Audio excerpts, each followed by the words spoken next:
3 बजे भागी हाँ भाई और फिर 5 बजे आ जाए हाँ हाँ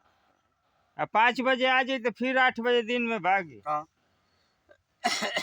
8 बजे भागल तो 10 बजे आई तो फिर अब 3 भाई बजे कौन भागी। चीज का नियम ना बा और उतनी लाइन एनी मिले कर रहता आदमी दिन आई दिन अपन खेत को के पार हो जाए। सब का नहीं तू चाची हूँ जो दिहल ना सा अब मान ला कि 9 बजे भगाओ तो सा ठीक बा तब फिर 11 बजे आ जाता लिए तब 11 बजे से अगर 3 बजे टाल देता तो कुछ खेत हो ना जाई है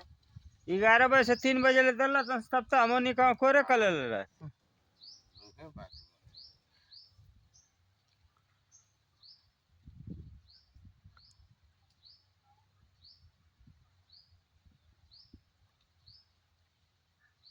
10 मिनट ले लाइन दिया अच्छा देखो अरे भाई अब तो मान लो कि मोटर उठर बा लगा के छोड़ दे वाला तो के बोले जो गाना है अब है ना तो खरा तू गाई ना था तो खरा ना वही से चल गई ना था वही कहीं बहाना से गई ना वही भी ना